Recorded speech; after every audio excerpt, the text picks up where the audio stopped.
نحمده ونصلي على رسوله الكريم اما بعد فاعوذ بالله من الشيطان الرجيم بسم الله الرحمن الرحيم. رخصت الصوم، روزوں میں رخصت کے مسائل. سفر میں روزہ رکھنا اور چھوڑنا دونوں درست ہیں.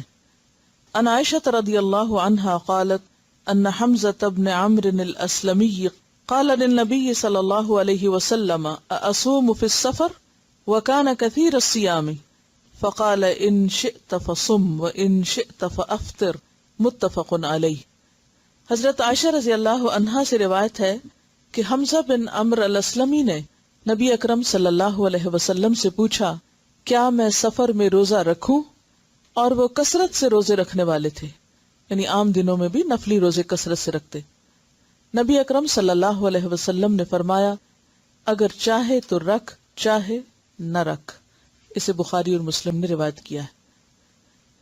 تو اس سے کیا پتہ چلتا ہے کہ اگرچہ سفر میں روزہ چھوڑنے کی رخصت ہے، لیکن اگر کوئی شخص آسانی سے رکھ سکتا ہو تو وہ رکھ لے، یعنی رکھنا منع نہیں ہے. چھوڑنے کی اجازت ہے لیکن رکھنا منع نہیں ہے، الا یہ کہ رکھنے سے انسان کی مشقت بڑھ جائے. عن ابی سعید الخدری قال غزونا مع رسول اللہ صلی اللہ علیہ وسلم لست عشرة مضت من رمضان فمنا من صام ومنا من افطر فلم يعب الصائم على المفطر ولا المفطر على الصائم. رواہ مسلم. حضرت ابو سعید خدری رضی اللہ عنہ سے روایت ہے کہ ہم 16ویں روزے نبی اکرم صلی اللہ علیہ وسلم کے ساتھ جہاد کے لیے نکلے. ہم میں سے بعض لوگوں نے روزہ رکھا اور بعض لوگوں نے چھوڑ دیا. نہ روزہ داروں نے بے روز پر اعتراض کیا، نہ بے روز نے روزہ دار پر اعتراض کیا.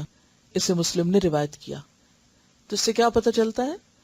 چونکہ سفر میں روزے کے چھوڑنے کی اجازت ہے، اس لیے ایک سفر میں جبکہ صحابہ آپ صلی اللہ علیہ وسلم کے ساتھ تھے، بعض نے روزہ رکھا اور بعض نے نہیں، تو کسی نے بھی دوسرے کو حقیر نہیں جانا اور اس پر اعتراض نہیں کیا، اور کسی نے بھی دوسرے کے بارے میں کوئی ایسا کمنٹ نہیں دیا. ہمارے ہاں کیا ہوتا ہے عام طور پر، اگر ایک معاملے میں دو لوگوں کی رائے مختلف ہو تو وہ ایک دوسرے کو معاف نہیں کرتے. ہر ایک کیا سمجھتا ہے کہ وہ زیادہ بہتر ہے، وہ زیادہ درست ہے، وہ زیادہ صحیح کام کر رہا ہے، اور دوسرا اس سے کم درجے کا ہے.